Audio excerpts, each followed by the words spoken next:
याद है all of you? Last turn पे अपन ने चैप्टर नंबर 3 चल रहा था हमारा, change in profit sharing ratio. उसमें टॉपिक चल रहा था हमारा रिजर्व्स वाला, undistributed reserve surplus and profit वाला, जिसके अंदर कैलकुलेशन ऑफ नेट इफेक्ट वाला टॉपिक मैंने आपको सिखाया था और कुछ प्रैक्टिस क्वेश्चंस मैंने उसके करवा दिए थे आपको, लेकिन वो छोटे और इजी क्वेश्चन थे। अब हम लोग ना थोड़े से लेंथी और डिफिकल्ट क्वेश्चन सॉल्व करते हैं, वही पेपर में आने के चांसेस होते हैं 3 से 4 नंबर के। वो जो मैंने लास्ट टर्न पे सिखाए थे वो तो एक 2 नंबर वाले क्वेश्चंस हैं, तो वो इतने ज्यादा इंपॉर्टेंट नहीं होते हैं। ठीक है, अब मैं नेक्स्ट क्वेश्चन कराता हूं आपको। और मैंने लास्ट वीडियो में आपको बताया भी था कि अभी इसके इजी क्वेश्चन मैंने करवाए हैं, बढ़िया वाले क्वेश्चन, डिफिकल्ट वाले नेक्स्ट वीडियो में करेंगे, देखिएगा जरा, वो करवाता हूं। ठीक है, पढ़ते हैं क्वेश्चन कौन सा है। Indira, Angela and Margaret are partners sharing profit and losses in the ratio of 5:3:2। 3 partner हैं, इंदिरा, एंजेला और मार्गरेट। ठीक है, 5:3:2 का उनका ओल्ड रेशियो है और न्यू रेशियो दे रखा है उनका 2:3:5 का। न्यू रेशियो दे रखा है उनका 2:3:5 का। और उन्होंने डिसाइड किया कि उनको, लिखा हुआ है साफ, they also decide to record the effect of the following without affecting their book value. They also decide to record the effect, साफ कह रहा है क्वेश्चन में कि इफेक्ट आपको शो करना है लेकिन बुक वैल्यू चेंज नहीं होनी चाहिए। बुक वैल्यू चेंज नहीं होनी चाहिए का मतलब क्या होता है कि जो भी अकाउंट इसके अंदर ओपन कर करके दे रखे हैं वो आपको क्लोज नहीं करने हैं। जो पुरानी वाली बैलेंस शीट में जैसे लिखा हुआ था, नई वाली बैलेंस शीट में वैसे ही लिखा होना चाहिए। तो ये इसका मतलब है। अब इसके अंदर काफी सारे आइटम दे रखे हैं, जैसे जनरल रिजर्व दे रखा है, इन्वेस्टमेंट फ्लक्चुएशन रिजर्व दे रखा है, वर्कमैन कंपनसेशन रिजर्व दे रखा है, P&L का क्रेडिट बैलेंस दे रखा है, अमाउंट दे रखे हैं। मैं एक एक करके लिखता जाता हूं, आपको पता चल जाएगा कैसे क्या करना है। नीचे का लिखा है, pass an adjustment entry if the liability is not expected against the workman compensation reserve and also market value of the investment is equals to the book value। कहता है कि एडजस्टमेंट एंट्री पास कीजिए और वर्कमैन कंपनसेशन रिजर्व के against में कोई claim नहीं है और इन्वेस्टमेंट जो है उसकी जो मार्केट वैल्यू है उसकी बुक वैल्यू के बराबर ही है। तो आपको एक एडजस्टमेंट एंट्री पास करनी है। ठीक है, देखें, सबसे पहले हम लोग निकालते हैं कैलकुलेशन ऑफ नेट इफेक्ट। सबसे पहले निकालेंगे कैलकुलेशन ऑफ नेट इफेक्ट। जो भी प्रॉफिट का पार्ट दे रखा होगा हम लोग प्लस में दिखाएंगे और जो लॉस का पार्ट दे रखा होगा उसको माइनस में दिखाएंगे। सबसे पहले दे रखा है जनरल रिजर्व 1,50,000 रुपीज का। तो जनरल रिजर्व जो है हमारा प्रॉफिट का पार्ट होता है, तो उसको हम लोग प्लस में शो करेंगे 1,50,000 रुपीज, 1,50,000 रुपीज। इसके बाद नेक्स्ट पॉइंट दे रखा है इन्वेस्टमेंट फ्लक्चुएशन रिजर्व 25,000 का, IFR दे रखा है 25,000 रुपीज का। इसके बाद वर्कमैन कंपनसेशन रिजर्व दे रखा है 50,000 रुपीज का, WCR दे रखा है 50,000 रुपीज का। इसके बाद P&L का क्रेडिट बैलेंस दे रखा है 75,000, P&L का क्रेडिट बैलेंस दे रखा है 75,000 रुपीज का। ये सारे ही प्रॉफिट के पार्ट हैं 75,000 रुपीज का। और दे रखा है एडवर्टाइजमेंट सस्पेंस। तो पहले हम लोग इसका टोटल कर लेते हैं, 152 और 3 लाख रुपीज यहां आ गया। अब इसमें से लेस करेंगे advertisement suspense, advertisement suspense account, advertisement suspense account. Advertisement suspense दे रखा है 1 लाख रुपीज का, तो इसको हम लोग इसमें से माइनस कर देंगे तो 2 लाख रुपए हमारा क्या आ जाएगा, नेट इफेक्ट। 2 लाख रुपीस आ गया हमारा नेट इफेक्ट। अब क्या करेंगे, गेनिंग सैक्रिफाइसिंग निकालेंगे। ठीक है, सैक्रिफाइसिंग रेशियो निकालने का फॉर्मूला क्या होता है, old ratio minus new ratio, old ratio minus new ratio. तीनों पार्टनर्स के ओल्ड रेशियो कितने थे, नए रेशियो कितने थे, वो हम लोग यहाँ पर लिखेंगे। तीनों पार्टनर्स के नाम क्या क्या थे। पहला वाला पार्टनर है इंदिरा, दूसरा एंजेला और तीसरा मार्गरेट। तो पहला हो गया इंदिरा, दूसरे नंबर पे है एंजेला, एंजेला और तीसरे नंबर पे है मार्गरेट। ठीक है, इनके ओल्ड रेशियो कितने हैं और न्यू रेशियो कितने हैं मैं आपको बता दूं। ओल्ड रेशियो है 5:3:2 का, तो 5/10, 3/10 और 2/10, minus minus minus.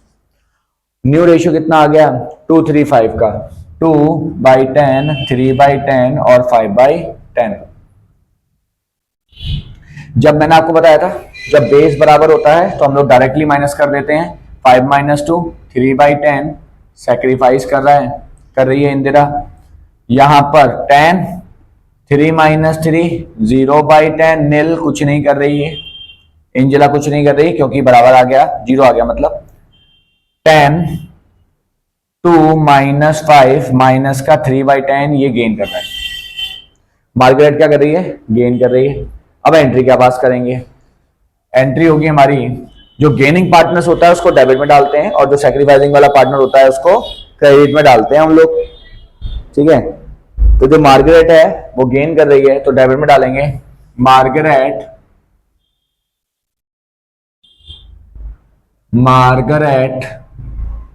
Capital account debit, Margaret capital account debit to, जो गेन कर रहा था उसको डेबिट में डाल दिया, सैक्रिफाइस जो करेगा उसको क्रेडिट में डालेंगे, इंदिरा को क्रेडिट में डाल देंगे। तो to Indira's capital account, amount कितना आएगा? 2 लाख का 3/10, 2 लाख रुपीज का 3/10, एक जीरो से एक जीरो जाएगा, 60,000 रुपीज आ जाएगा। तो हम लोग यहाँ पर 60,000 डाल देंगे और यहाँ पर भी 60,000 रुपीज डाल देंगे। That's all. ये क्वेश्चन था, इसमें काफी सारे पॉइंट्स हैं। 3 नंबर के लिए परफेक्ट क्वेश्चन है जिसके अंदर आपको 4-5 आइटम दे रखे होंगे, उससे आप कैलकुलेशन ऑफ नेट इफेक्ट निकालेंगे। 1 नंबर आपको इसका मिल जाएगा, 1 नंबर आपको गेनिंग सैक्रिफाइसिंग निकालने का मिल जाएगा और 1 नंबर की आपको एंट्री मिल जाएगी। तो 3 नंबर के लिए परफेक्ट क्वेश्चन है ये, ठीक है। इसका स्क्रीनशॉट ले सकते हैं आप, ले लीजिए। उसके बाद नेक्स्ट क्वेश्चन कराता हूं। डन। अब नेक्स्ट क्वेश्चन देखते हैं, ठीक है।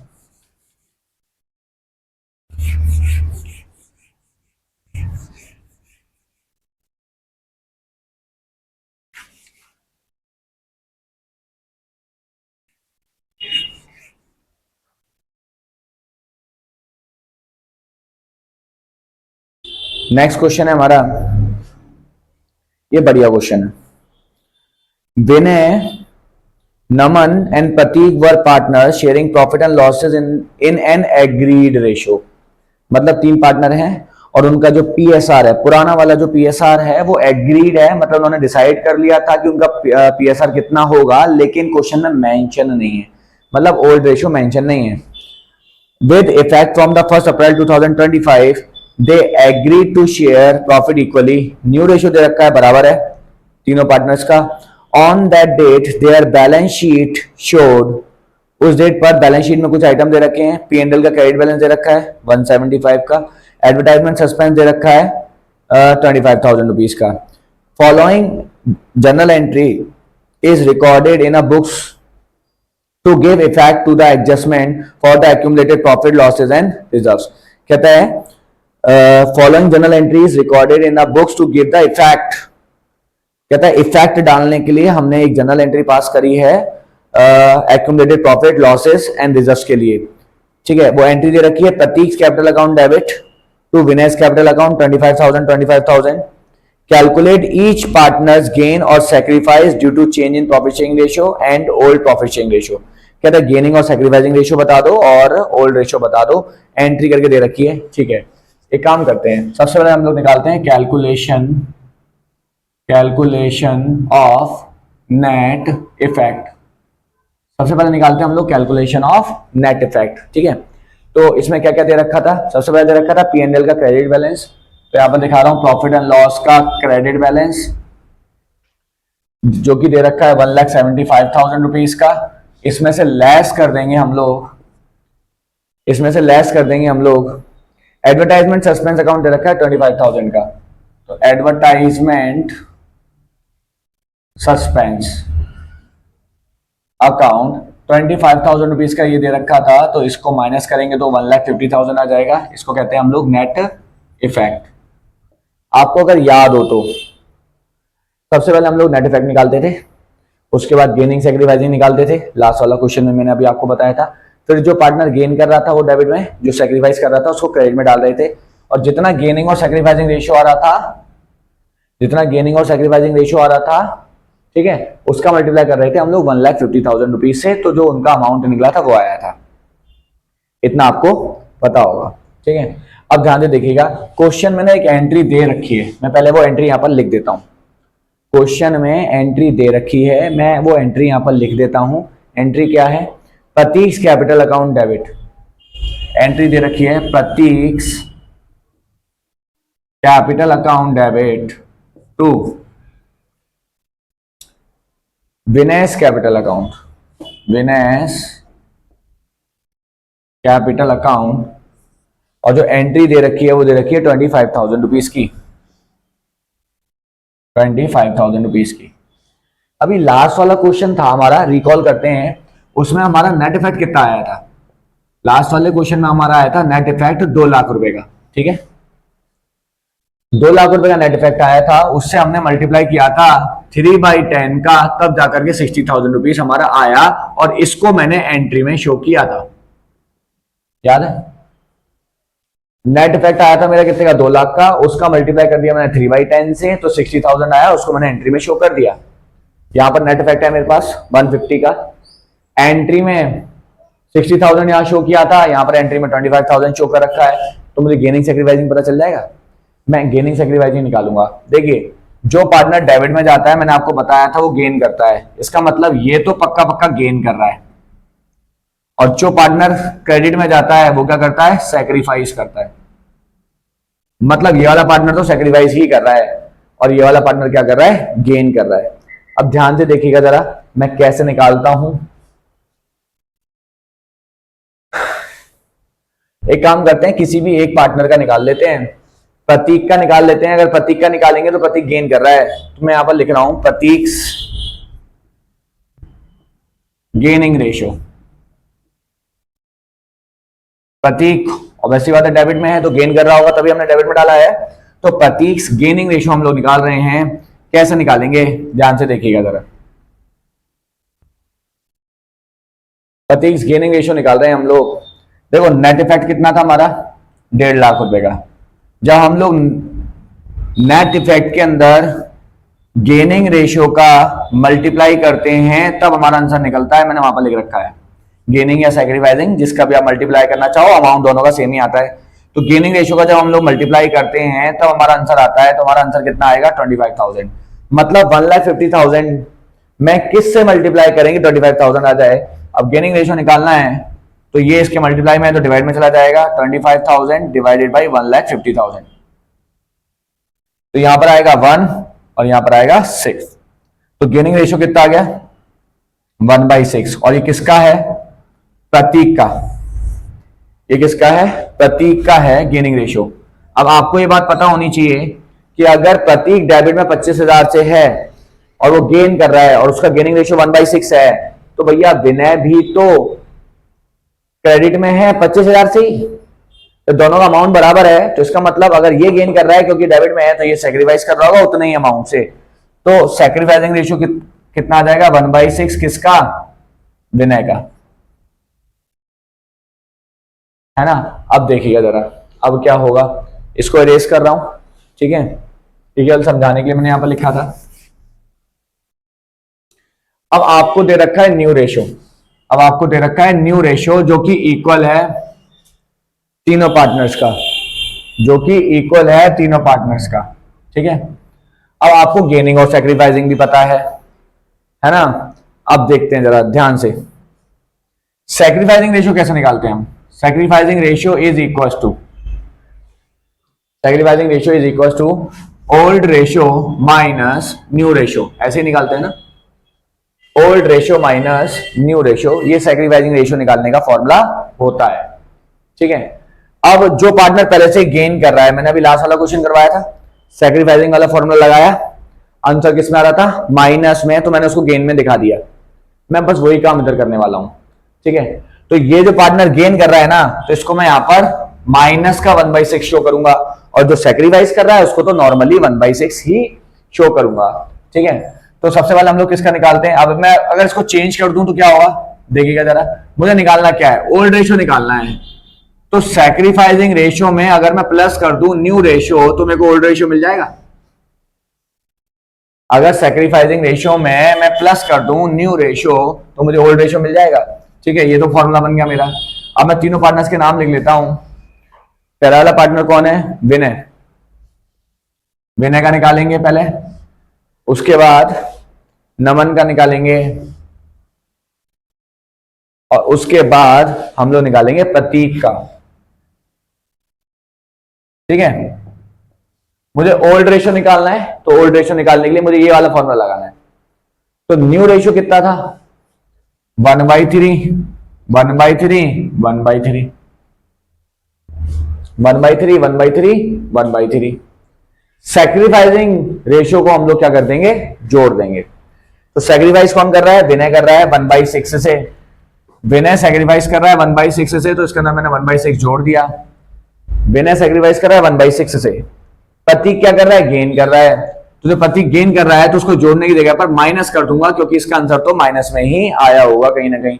और इसके बारे में कुछ नहीं कह रखा, तो हम इसको एज इट इज ही छोड़ रहे हैं। अब इसको सॉल्व कर लेते हैं हम लोग। कितना हो जाएगा, 6 एलसीएम हो जाएगा, तो 2 + 1 3/6। इसका हम लोग बेस बराबर करने के लिए 2 से मल्टीप्लाई कर देते हैं, 2/6। और यहां पर 6 एलसीएम आ जाएगा, 2 - 1 1/6। हमारे पास ओल्ड रेशियो आ गया 3:2:1। क्वेश्चन में पूछा क्या क्या था, कैलकुलेट ईच पार्टनर गेन और सेक्रीफाइस। ठीक है, पार्टनर का गेन और सेक्रीफाइस बता दो। प्रतीक का गेन है 1/6, विनय का सेक्रीफाइस है 1/6। ठीक है, और कहता है ओल्ड रेशियो बता दो, 3:1 का रेशियो है ओल्ड रेशियो। दैट्स ऑल, ये हमारा क्वेश्चन फिनिश हो गया। होपफुली समझ में आया होगा आपको, अच्छा क्वेश्चन था। ठीक है, होपफुली आपको इतना समझ में आ गया होगा ये वाला क्वेश्चन। ठीक है, इसका स्क्रीनशॉट ले लीजिएगा, ये बढ़िया क्वेश्चन था। पहली चीज, मतलब उल्टा उल्टा पूछा गया था। मतलब हमें ओल्ड रेशियो और न्यू रेशियो दे रखा होता था, हम लोग सैक्रिफाइसिंग निकालते थे। अब यहां पर एंट्री दे दी, तो एंट्री की हेल्प से हमने पहले गेनिंग सैक्रिफाइसिंग निकाला, फिर उसके हेल्प से नए वाले रेशियो की हेल्प से हमने ओल्ड रेशियो पे गए। तो ये बढ़िया क्वेश्चन था, स्क्रीनशॉट ले लीजिए। टॉपिक ये खत्म हो चुका है। अब हम लोग नेक्स्ट टॉपिक की बात करते हैं, रिवैल्यूएशन वाला। ठीक है, इसको मैं रेस कर रहा हूं, नेक्स्ट टॉपिक के ऊपर चलते हैं, देखिएगा।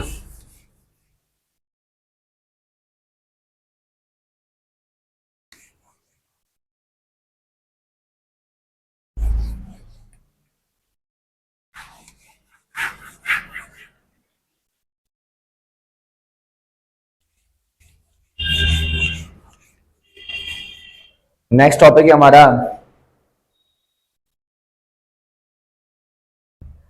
Revaluation of assets and reassessment of liabilities. अब ध्यान से सुनिएगा जरा, है ना। Revaluation of asset and reassessment of liabilities क्या होता है, बहुत ध्यान से सुनिएगा। चेंज इन पीएसआर वाला केस है। चेंज इन पीएसआर का मतलब क्या होता है, पहले कुछ पार्टनर्स पार्टनरशिप कर रहे थे, कुछ प्रॉफिट शेयरिंग रेशियो डिस्ट्रीब्यूट कर रहे थे, उनको लगा कि नहीं हमें अपना प्रॉफिट शेयरिंग रेशियो चेंज करना चाहिए, तो उन्होंने प्रॉफिट शेयरिंग रेशियो चेंज कर दिया। बिजनेस स्टार्ट हुआ था 15 या 16 के आसपास मान के चलिए, पीएसआर चेंज कर रहे हैं हम लोग 2020 के आसपास।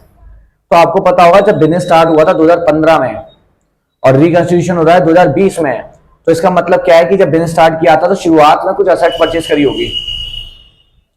5-6 साल तक अगर आपने असेट उसको यूज कर लिया है तो उसकी वैल्यू कम हो गई होगी, लायबिलिटीज के अंदर चेंजेस हो गया होगा। तो रिकंस्टिट्यूशन के टाइम पर असेट और लायबिलिटीज की जो भी वैल्यू चेंज होती है उसकी वजह से कंपनी को प्रॉफिट या लॉस हो सकता है। तो कंपनी क्या कहती है, अगर प्रॉफिट शेयरिंग रेशियो चेंज कर रहे हो तो अभी उस प्रॉफिट और लॉस को भी हम लोग पुराने रेशियो में बांट करके खत्म कर रहे हैं, वरना ऐसा ना हो कि कोई पार्टनर ये कहने लग जाए कि आपने पहले क्यों नहीं बांटा, अब क्यों बांट रहे हो, अब तो मुझे नुकसान हो जाएगा, मेरा हिस्सा बढ़ गया है पहले के कंपैरिजन में, तो मुझे ज्यादा लॉस बियर करना पड़ जाएगा अगर लॉस हुआ तो कंफ्लिक्ट ना हो। इसीलिए हम लोग क्या करते हैं, रिकंस्टिट्यूशन के समय पर टाइम पर रिकंस्टिट्यूशन के टाइम पर जितनी भी एसेट और लायबिलिटीज को रीवैल्यू करते हैं, उसमें जो भी प्रॉफिट या लॉस होता है उसको हम लोग रिवैल्यूएशन अकाउंट बना करके कैलकुलेट करते हैं और पार्टनर्स में उसको डिस्ट्रीब्यूट कर देते हैं। तो इन शॉर्ट रिकंस्टिट्यूशन पे होने वाले असेट के ऊपर प्रॉफिट या लॉस को फाइंड आउट करने के लिए रिवैल्यूएशन अकाउंट बनाया जाता है, और ये भी एक प्रकार का नॉमिनल अकाउंट है। नॉमिनल अकाउंट क्या होता है, ऐसे अकाउंट जो हमें प्रॉफिट या लॉस की वो बताते हैं, कंडीशन बताते हैं कि कंपनी के अंदर कितना प्रॉफिट हुआ है या कितना लॉस हुआ है, उसकी कंडीशन बताते हैं, तो वो नॉमिनल अकाउंट होते हैं। ठीक है, तो उसको कहते हैं हम लोग रिवैल्यूएशन अकाउंट। ठीक है, अब इसमें दो ऑप्शन है हमारे पास, या तो रिवैल्यूएशन अकाउंट बनाने के लिए पूछा जाता है या फिर रिवैल्यूएशन अकाउंट से रिलेटेड एंट्री पूछी जाती है। तो आपको रिवैल्यूएशन अकाउंट भी सिखाना है, उससे रिलेटेड एंट्रीज भी बतानी है। इसके अंदर भी दो टॉपिक हैं, क्या आप रिवाइज वैल्यू रिकॉर्ड करना चाहते हैं या रिवाइज वैल्यू रिकॉर्ड नहीं करना चाहते। अब आपको कंफ्यूजन होगा, सर ये क्या कह रहे हो, रिवाइज वैल्यू रिकॉर्ड करना चाहते हैं नहीं चाहते हैं, इसका क्या मतलब। मैं आपको एक बात बताता हूं, मान के चलिए कोई बैलेंस शीट है हमारे पास, ठीक है, मैं आपको एक बेसिक सा एग्जांपल दे रहा हूं। मान के चलिए मेरे पास कोई बैलेंस शीट है, उसके अंदर ना मशीनरी लिखी है, मेरे पास मशीनरी लिखी है 1,00,000 रुपए की, ठीक है, मशीनरी लिखी है मेरे पास 1,00,000 रुपए की, और नीचे एक एडजस्टमेंट दे रखी है, नीचे क्या दे रखी है, एडजस्टमेंट दे रखी है, और उसमें लिखा हुआ है reduce machinery by 20,000, reduce machinery by 20,000, मतलब मेरे पास एक बैलेंस शीट दे रखी है 1,00,000 रुपए की, और उसमें लिखा है रिड्यूस मशीनरी बाय 20,000। देखो ये पहले से ही बैलेंस शीट है, अब नीचे एडजस्टमेंट दे रखी है कि मशीनरी को 20,000 से कम कीजिए।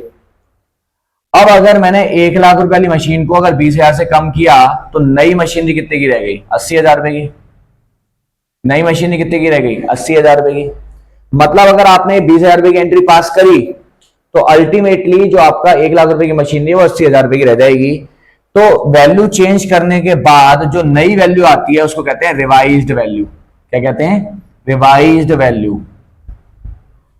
मतलब मशीनरी 1,00,000 रुपए की थी, ये उसकी बुक वैल्यू है, पुरानी वाली वैल्यू है जो बुक्स में लिखी हुई है, 1,00,000 रुपीज उसकी बुक वैल्यू है। कहता है 20,000 रुपीज से उसको रिड्यूस कीजिए। अगर मैं 20,000 से इसको रिड्यूस करूंगा तो ये कितने की रह जाएगी, 80,000 की। तो मैंने क्या किया, इसमें जो भी चेंजेस हो रहा था, चेंजेस हो जाने के बाद जो नई वैल्यूज आई हैं उसको मैं बुक्स में अगर शो कर रहा हूं तो उसको कहते हैं रिवाइज वैल्यू।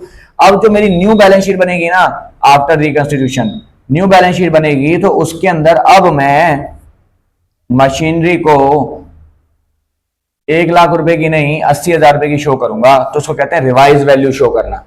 मतलब वैल्यू के अंदर जो भी इंक्रीमेंट या डिक्रीमेंट हुआ है वो कर लेने के बाद नेट अमाउंट जो आया है उस पर हमें बैलेंस शीट में उस आइटम को शो करना है, उसको कहते हैं रिवाइज्ड वैल्यू, नई वाली वैल्यू। अब क्वेश्चन में क्या कहता है, होपफुली आपको इतना समझ में आ गया होगा कि रिवाइज वैल्यू का कॉन्सेप्ट क्या होता है।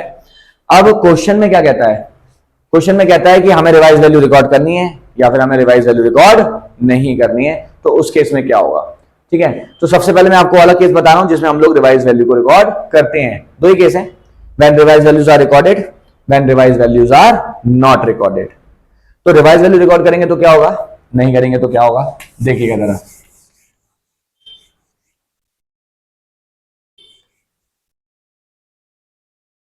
पॉइंट नंबर फर्स्ट पे चलते हैं हम लोग। When revised values are recorded, when revise values are recorded, अगर हम लोग रिवाइज वैल्यू को रिकॉर्ड करेंगे तो क्या होगा। इस केस में हमारे पास दो ऑप्शन है, या तो रिवैल्यूएशन अकाउंट बनवाएगा या फिर, तो जब हम लोग लिखा हुआ है यहाँ पर when revise values are recorded, जब हम लोग रिवाइज वैल्यू रिकॉर्ड करेंगे तो ऑप्शन है हमारे पास। कौन कौन से दो ऑप्शन है सुनिएगा जरा। या तो हम लोग रिवैल्यूएशन अकाउंट बना लें या फिर हम लोग जनरल एंट्री पास कर लें। अब रिवैल्यूएशन अकाउंट अगर आप बनाते हैं तब क्या होगा, देखिएगा जरा। मैं सबसे पहले आपको रिवैल्यूएशन अकाउंट का फॉर्मेट बताता हूं कि अगर रिवैल्यूएशन अकाउंट बनाएंगे तो क्या होगा। मैं आपको ट्रिक के साथ बता रहा हूं, ठीक है, मैं आपको ट्रिक के साथ बता रहा हूं जिससे आपको एक बार में समझ में आ जाए।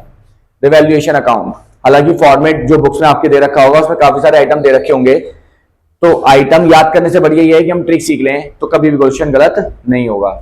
देखें, आपको एक चीज पता होनी चाहिए, ये क्या है रिवैल्यूएशन अकाउंट, ये क्या है उसका डेबिट साइड, ये क्या है उसका क्रेडिट साइड। आपको ये पता होना चाहिए डेबिट साइड पर क्या आता है, लॉसेस, क्रेडिट साइड पर क्या आता है, प्रॉफिट्स। अब आपको ये समझना है कि हमारे पास प्रॉफिट कब हुआ हमें और लॉस कब हुआ, है ना। रिवैल्यूएशन अकाउंट में ये साइड होती है डेबिट, ये साइड होती है क्रेडिट। डेबिट में क्या आते हैं, लॉसेस, डेबिट में क्या आते हैं, लॉसेस, और क्रेडिट में क्या आते हैं, प्रॉफिट्स। ठीक है, अब जब आपको प्रॉफिट होगा तो आप क्रेडिट साइड में डालेंगे, जब आपको लॉस होगा तो आप डेबिट साइड में डालेंगे। मैं आपको एक एग्जांपल देता हूं। मान के चलिए मेरे पास मशीनरी है, ठीक है, मेरे पास मशीनरी है जो कि 1 लाख रुपए की थी। मार्केट में जब गया, सोचा इसको बेच के देख लेते हैं कितने पैसे मिलेंगे। बेच रहा नहीं हूं, लेकिन बेचने के लिए गया था, पता कर करके आ गया कि कितने पैसे इसके लिए मिलने वाले हैं मुझे, मतलब मिल सकते हैं। 1 लाख रुपए की मशीनरी थी, ठीक है, इसकी मार्केट वैल्यू हो गई हमारी मान लीजिए 80,000 रुपीज की। दैट मीन्स 20,000 रुपीज से डिक्रीज हो गई, 20,000 रुपीज से क्या हो गई, डिक्रीज हो गई, नीचे गिर गए, रेट गिर गया 20,000 रुपए से। इसका मतलब मशीनरी जो 1 लाख रुपए की थी, अब अगर उसको मार्केट में बेचूंगा तो 80,000 मिलेगा, 20,000 नहीं मिलेगा। मेरा 20,000 रुपए का क्या हो गया, नुकसान हो गया। तो क्या हो रहा है, असेट की वैल्यू कम हो रही है। तो अगर असेट की वैल्यू कम होगी तो हम लोग कहां डालेंगे, डेबिट में, क्योंकि हमारा क्या है, लॉस है। तो हम लोग, मैं लिख रहा हूं टू असेट्स, अगर डिक्रीज होगी वैल्यू, अगर वैल्यू कम हो रही है तो हम उसको डेबिट में डालेंगे, ठीक है। वहीं इसका अगर उल्टा कर दूं तो मान लीजिए मशीनरी की जो वैल्यू थी वो 1 लाख रुपए की थी और मार्केट वैल्यू हो गई उसकी 1,20,000 रुपए की। मतलब 1 लाख रुपए की मैंने मशीनरी परचेस करी थी, अब उसको मार्केट में बेचने गया हूं तो 1,20,000 रुपए की बिकने के लिए तैयार है।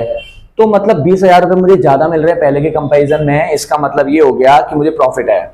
तो प्रॉफिट मैंने क्या बताया था, प्रॉफिट कहां आते हैं, क्रेडिट साइड में। तो मैंने यहां पर दिखा दिया बाई असेट्स अकाउंट। अगर असेट बढ़ेगी तो हमें फायदा है, क्रेडिट में जाएगा। अब ये तो हो गई रूल वाली बात, है ना, ये तो हो गई रूल वाली बात। अगर असेट कम होगी तो डेबिट में जाएगी और लायबिलिटी अगर सॉरी असेट बढ़ेगी तो क्रेडिट में जाएगी। ये तो असेट असेट की बात हो गई। लायबिलिटी असेट के कंपैरिजन में उल्टी चलती है, लायबिलिटी असेट के कंपैरिजन में उल्टी चलती है। अगर असेट बढ़ रही है तो क्रेडिट में आ रही है, तो लायबिलिटी, अगर लायबिलिटीज कम होंगी तो क्रेडिट में आएगी क्योंकि मुझे बेनिफिट होगा, और अगर लायबिलिटीज इंक्रीज होंगी तो डेबिट में आएंगी क्योंकि मुझे लॉस होगा। मैं इसका भी आपको एक एग्जांपल दे सकता हूं। मान लीजिए सन्ड्री क्रेडिटर है, सन्ड्री क्रेडिटर्स है, अगर उसको मुझे पहले 10,000 रुपए देने थे, सन्ड्री क्रेडिटर्स है, मुझे उसको पहले 10,000 रुपए देने थे, बाद में मैंने इससे जब बातचीत करी तो इसने कहा चलो ठीक है 10,000 मत दो, 8,000 दे दो, 2,000 रुपए का मैं आपको डिस्काउंट दे देता हूं। 10,000 मत दो, 8,000 दे दो, 2,000 का डिस्काउंट दे देता हूं। तो मुझे पहले 10,000 का पेमेंट करना था, अब मुझे 8,000 का पेमेंट करना है, तो 2,000 रुपए का पेमेंट मुझे अब नहीं करना, मेरा फायदा है। मुझे पहले किसी पर्सन को 10,000 रुपए का पेमेंट करना था, अब उस बंदे से मैंने बातचीत करी, उसको मना लिया 8,000 रुपए में, तो कह रहा है ठीक है आप 8,000 रुपए दे देना, कोई दिक्कत वाली बात नहीं है, 2,000 रुपए मत देना। तो 10 के बदले में मुझे अगर 8 देने पड़ रहे हैं तो 2,000 रुपए का मेरा क्या है, प्रॉफिट है ना। और हो क्या रहा है, लायबिलिटी कम हो रही है, तो लायबिलिटी कम होगी तो मेरा प्रॉफिट होता है, तो क्रेडिट में डालेंगे, तो 2,000 रुपए हम लोग यहाँ पर क्रेडिट में डाल देंगे। सिमिलरली अब मान के चलिए 10 की जगह पर 12 देना पड़ता, 2,000 एक्स्ट्रा देना पड़ता, तो मेरा लॉस है, लायबिलिटी बढ़ रही है, तो हम लोग डेबिट में डाल देंगे। इसके अलावा 4 आइटम तो ये आते हैं। इसके अलावा अगर मुझे एक बात बताइए, असेट की वैल्यू को हम लोग रिवाइज्ड कर रहे हैं, लिखा है ना रिवैल्यूएशन ऑफ असेट, असेट की वैल्यू को दोबारा से रीवैल्यू कर रहे हैं, हम लोग उसकी करंट वैल्यू फाइंड आउट करने का प्रयास कर रहे हैं। तो कुछ असेट की वैल्यू तो हम लोग आसानी से फाइंड आउट कर लेते हैं, लेकिन कुछ असेट की वैल्यू हम लोग इजीली फाइंड आउट नहीं कर पाते हैं। एग्जांपल के तौर पर बिल्डिंग हो गई, लैंड हो गया, बिल्डिंग हो गई, तो हमने एक इंजीनियर को बुलाया कि भैया हमारे पास ये फलाना बिल्डिंग है, आप इसको देखिए और बताइए अगर हम इसको बेचना चाहते हैं तो मार्केट में कितने की बिकेगी। अगर हम उस बिल्डिंग को बेचना चाहते हैं तो मार्केट में कितने रुपए की बिकेगी, आप हमें बता दीजिए। तो उस इंजीनियर ने क्या कहा पता है, मैं आपको ये तो बता दूंगा कि कितने में बिकेगी कितने में नहीं बिकेगी, लेकिन फ्री में काम नहीं करता, मैं पैसा चाहिए उसके बदले में कुछ। तो रिवैल्यू करवाने के लिए उसको कुछ ना कुछ पेमेंट करना पड़ जाएगा। तो रिवैल्यूएशन कराते समय कुछ खर्चे भी हो जाते हैं कंपनी के, तो अगर वो खर्चा हो गया तो उसका क्या करेंगे। तो भैया खर्चा अगर कोई हो गया है रिवैल्यूएशन के टाइम पर तो कंपनी के लिए क्या है, नुकसान ही है, लॉस ही है, और लॉस सारे के सारे डेबिट में आते हैं, जो मैंने आपको बताए थे। अब इसमें भी कुछ केसेस हैं, मैं आपको बता दूं।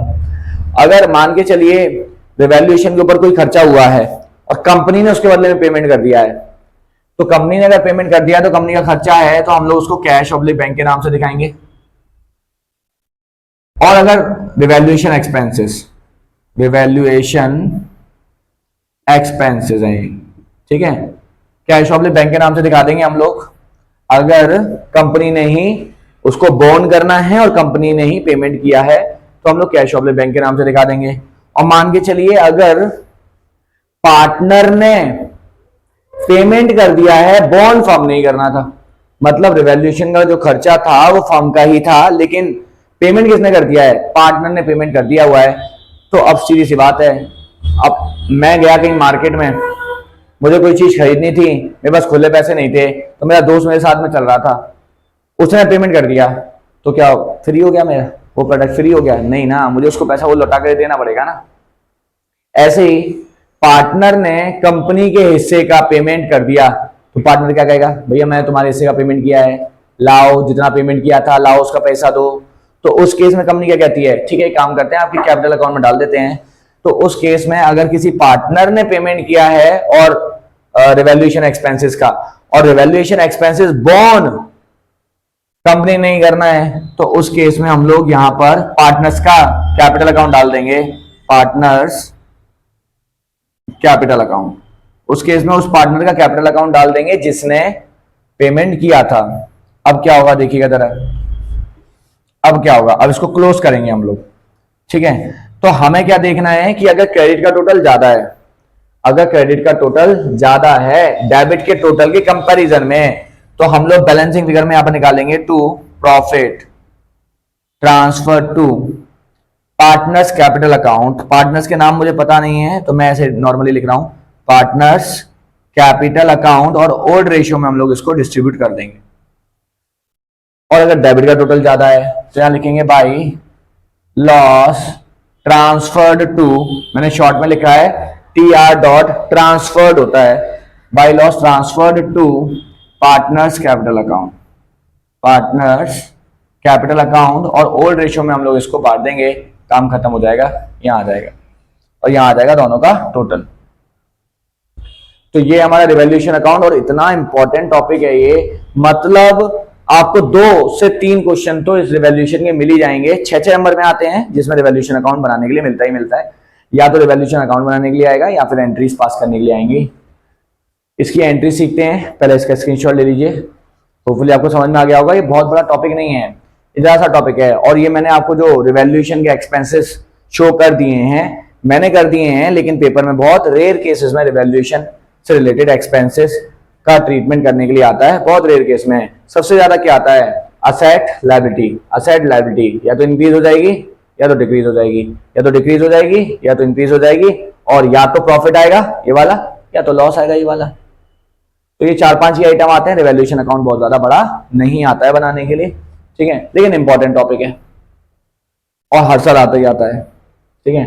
अब मुझे इसकी एंट्रीज पास करानी है, एंट्रीज देखिएगा मैं पास में करके दिखा रहा हूं आपको, देखिए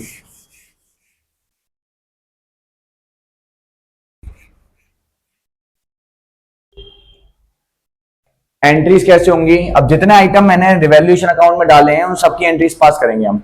तो एक काम करते हैं, सबसे पहले असेट को मैं एक काम करता हूं, कंबाइन एंट्री करवा रहा हूं, अलग अलग नहीं करवा रहा।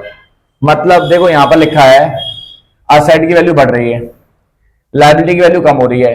अब असेट की वैल्यू बढ़ने के लिए अलग एंट्री पास करूं, लायबिलिटी की वैल्यू कम करने के लिए अलग एंट्री पास करूं, असेट की वैल्यू कम करने के लिए अलग एंट्री पास करूं, लायबिलिटी की वैल्यू बढ़ाने के लिए अलग एंट्री पास करूं, तो बहुत लेंथी हो जाएगा। मैं आपको शॉर्ट ट्रिक बता रहा हूं बहुत आसानी से कि हम लोग कैसे जल्दी एंट्री पास कर सकते हैं। मेरा एक क्वेश्चन है, अगर असेट की वैल्यू बढ़ रही है तो हमें फायदा है कि नुकसान? हमें फायदा है। असेट की वैल्यू बढ़ रही है, असेट अगर बढ़ेगी तो डेबिट में जाती है, कम होगी तो क्रेडिट में जाती है। मॉडर्न रूल तो यही कहता है, 11th में आपने पढ़ा होगा। असेट की वैल्यू अगर बढ़ रही है तो असेट डेबिट में जाएगा। तो मान के चलते हैं कि असेट इंक्रीज हो रहा है, ठीक है, असेट्स इंक्रीज हो रहा है, तो उस केस में एंट्री क्या होगी, असेट इंक्रीज हो रही है तो असेट जब बढ़ती है तो हम लोग डेबिट में डालते हैं, asset account debit to revaluation account. अब जो चीज मेरा प्रॉफिट है तो प्रॉफिट कहां आता है, क्रेडिट साइड में, तो प्रॉफिट के केस में हम लोग रिवैल्यूएशन अकाउंट को क्रेडिट में शो कर देंगे, है ना। अगर असेट की वैल्यू बढ़ रही है ना, अगर असेट की वैल्यू बढ़ रही है तो एंट्री क्या होगी, asset account debit to revaluation. अभी मैं बेईमानी करूंगा, 1 मिनट, है ना। Asset account debit to revaluation, क्योंकि असेट बढ़ती है तो डेबिट में जाती है, और असेट के बढ़ने से मुझे प्रॉफिट है तो रिवैल्यूएशन आ जाएगा क्रेडिट में। पॉइंट नंबर 2 सुनिएगा ये वाला, अगर लायबिलिटी की वैल्यू कम हो रही है तो क्या होगा, मतलब किसी को 10,000 देने थे अब 8,000 देने, तो लायबिलिटी की वैल्यू कम हो रही है। लायबिलिटी रिकॉर्ड करते हैं क्रेडिट में, खत्म करने के लिए कहां डालेंगे, डेबिट में। तो मैं यही डाल रहा हूं liabilities account debit, liabilities account debit to revaluation. Liabilities की वैल्यू अगर कम हो रही है तो डेबिट में जाएगी, और लायबिलिटी की वैल्यू कम होने से मुझे प्रॉफिट है, रिवैल्यूएशन क्रेडिट में आएगा, तो ये एंट्री हो जाएगी। अगर असेट बढ़ रही है या फिर लायबिलिटी कम हो रही है तो ये एंट्री होगी। लायबिलिटी कम हो रही है तब भी डेबिट में जाएगी, असेट बढ़ रही है तब भी डेबिट में जाएगी, रिवैल्यूएशन अकाउंट क्रेडिट में जाएगा। ये हो गई पहली एंट्री हमारी, इन दोनों की हो गई। अब इन दोनों की बात करते हैं एक साथ में, इसका उल्टा कर दीजिए। इसका उल्टा करेंगे तो क्या होगा, अगर असेट्स की वैल्यू कम हो रही है या फिर लायबिलिटीज की वैल्यू बढ़ रही है तब क्या होगी। असेट की वैल्यू अगर कम होती है तो असेट कम होती है तो क्रेडिट में जाती है, तो हम लोग यहां पर दिखा देंगे टू असेट्स अकाउंट। सिमिलरली अगर लायबिलिटी क्रिएट हो रही है, बढ़ रही है, तो वो भी क्रेडिट में जाती है, तो टू लायबिलिटीज अकाउंट। अब असेट की वैल्यू कम होने से मुझे लॉस है, लॉस का आते हैं डेबिट में, तो हम लोग डाल देंगे रिवैल्यूएशन अकाउंट डेबिट। लायबिलिटी अगर बढ़ेगी तो भी लॉस है, तो भी रिवैल्यूएशन अकाउंट ही डेबिट में आएगा। ये हो गई हमारी। अब देखें सीधी सी बात है, मैंने दो ये 4 ट्रांजेक्शन की 2 एंट्री पास कर दी, या फिर मैं अलग अलग एंट्री पास करता, अलग अलग एंट्री पास करता तो टाइम ज्यादा लगता, मैंने टाइम बचा लिया अपना। तो क्रेडिट साइड की 2 एंट्रियां मर्ज कर दी, डेबिट साइड की 2 एंट्रियां मर्ज कर दी, ठीक है। इसके बाद अब हम लोग इसकी बात कर लेते हैं, इसकी एंट्री क्या होगी, कैश ऑब्लिक बैंक की और पार्टनर्स कैपिटल की। अब ध्यान से सुनिएगा, रिवैल्यूएशन एक्सपेंसेस की एंट्री बता रहा हूं। रिवैल्यूएशन अकाउंट पर जब हम लोग रिवैल्यूएशन अकाउंट बनाते हैं तो रिवैल्यूएशन अकाउंट की एक्सपेंसेस की एंट्री क्या होती है, रिवैल्यूएशन के एक्सपेंसेस की एंट्री देखिएगा जरा। रिवैल्यूएशन में अगर हमें कोई खर्चा हुआ है तो खर्चा लॉस माना जाता है हमारा, खर्चे सारे डेबिट में आते हैं, तो मैं एंट्री क्या पास करूंगा, revaluation account debit, revaluation account debit to. अगर कंपनी ने पेमेंट कर दिया तो कंपनी के पास से पैसा चला गया, व्हाट गोज आउट क्रेडिट, तो टू कैश अकाउंट। अगर बैंक के द्वारा पेमेंट किया है तो बैंक से पैसा चला जाएगा, क्रेडिट द गिवर, तो बैंक आ जाएगा क्रेडिट में। और अगर किसी पार्टनर ने पेमेंट किया है तो कंपनी को उस पार्टनर को कंपनसेशन देना पड़ेगा। कंपनसेशन कैसे देगी, उसकी कैपिटल अकाउंट बढ़ा देगी, तो कैपिटल अगर बढ़ेगी तो क्रेडिट में जाएगी। Concerned partners capital account, concerned partner capital account, ये एंट्री हो जाएगी। Revaluation account debit to cash oblique bank अगर कंपनी पेमेंट कर रही है तो, या फिर अगर किसी पार्टनर ने पेमेंट किया है और उसको फ्यूचर में पेमेंट करना है तो हम उसकी कैपिटल बढ़ा देते हैं। कंसर्न मतलब एबीसी 3 पार्टनर थे, तो सी ने पेमेंट कर दिया रिवैल्यूएशन के एक्सपेंसेस का, तो सी इस कैपिटल अकाउंट क्रेडिट में चला जाएगा, ठीक है। अब 2 ट्रांजेक्शन और रह गए, एक ये वाला और एक ये वाला, 2 ट्रांजेक्शन और रह गए, एक ये वाला और एक ये वाला। अगर कंपनी में प्रॉफिट है, अगर कंपनी में प्रॉफिट है तो प्रॉफिट हम लोग क्या करते हैं, प्रॉफिट का डिस्ट्रीब्यूट कर देते हैं ओल्ड पार्टनर्स ओल्ड रेशियो में। अब प्रॉफिट डिस्ट्रीब्यूट कर रहे हैं तो प्रॉफिट हम लोग रिकॉर्ड क्या करते हैं, प्रॉफिट रिकॉर्ड करते हैं क्रेडिट में, तो डिस्ट्रीब्यूट करने के लिए डालेंगे डेबिट में। और ये प्रॉफिट था किसका, रिवैल्यूएशन का, तो प्रॉफिट डिस्ट्रीब्यूट करने की एंट्री क्या होगी वो देखिएगा जरा। प्रॉफिट की एंट्री क्या होगी, प्रॉफिट को अगर डिस्ट्रीब्यूट कर रहे हो आप तो प्रॉफिट रिवैल्यूएशन अकाउंट का है, प्रॉफिट क्रेडिट में आते हैं, खत्म करने के लिए डेबिट में डालेंगे, क्योंकि रिवैल्यूएशन का है तो उसी का नाम आएगा revaluation account debit to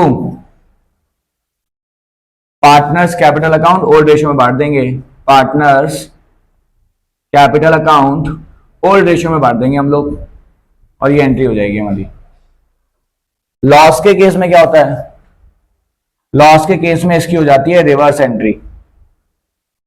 reverse entry, reverse entry में क्या होता है मैं आपको बता दूं, पार्टनर्स कैपिटल जो अभी क्रेडिट में है वो तो चले जाएंगे डेबिट में, और जो रिवैल्यूएशन डेबिट में है वो आ जाएगा क्रेडिट में, और ओल्ड रेशियो में बांटेंगे इसको। लॉसेस सारे डेबिट में रिकॉर्ड किए जाते हैं, तो खत्म करने के लिए क्रेडिट में डालेंगे, तो रिवैल्यूएशन अकाउंट आ जाएगा क्रेडिट में। अब लॉस से क्या होता है, पार्टनर्स की कैपिटल कम हो जाती है, तो पार्टनर्स की कैपिटल हम लोग डेबिट में डाल देंगे, ओल्ड रेशियो में बांट देंगे। That's all. ये हमारी एंट्रीज हैं रिवैल्यूएशन अकाउंट की, और ये मैंने आपको वो वाला टॉपिक सिखाया है when revised values are recorded. इसका मतलब क्या है कि अगर आपने रिवैल्यूएशन अकाउंट बना लिया, अगर आपने रिवैल्यूएशन अकाउंट बना लिया तो पुरानी बैलेंस शीट में जितने भी आइटम्स हैं उनकी वैल्यू और नई वाली बैलेंस शीट में जितने आइटम्स हैं उनकी वैल्यू चेंज हो जाएगी। चेंज किसकी होगी, जिसके अगेंस्ट में हमने रिवैल्यूएशन में ट्रांजेक्शन किया है। तो पुरानी वाली बैलेंस शीट का टोटल भी चेंज हो सकता है और आइटम्स की वैल्यू भी चेंज हो सकती है नई वाली के अंदर, ठीक है। तो चेंज होगी तो उसको कहते हैं when revised values are recorded, ठीक है। देख लीजिए जरा जरा और इसका स्क्रीनशॉट ले लीजिए। होपफुली आपको समझ में आ गया होगा। मैं अभी भी बता रहा हूं, इसकी रिवैल्यूएशन अकाउंट भी आ सकता है और एंट्रीज भी आ सकती हैं। लास्ट ईयर चैप्टर नंबर 4 में से जो एडमिशन वाला है, जो मैं आपको आगे कराऊंगा, उसमें ना एंट्रीज पूछी गई थी 6 नंबर में, ठीक है। और इससे पहले तक अकाउंट आता था, तो इसलिए मैंने आपको अकाउंट भी सिखा दिया और मैंने एंट्रीज भी सिखा दी हुई है आपको, और बहुत ज्यादा डिफिकल्ट नहीं है, इजी टॉपिक है, ठीक है। होपफुली आपको समझ में आ गया होगा। इसका स्क्रीनशॉट ले लीजिएगा। इससे रिलेटेड प्रैक्टिस क्वेश्चंस है, उसको सॉल्व करेंगे। प्रैक्टिस क्वेश्चन मैं आपको आज नहीं नेक्स्ट वीडियो में करवाऊंगा। आज के लिए इतना ही। राधे राधे।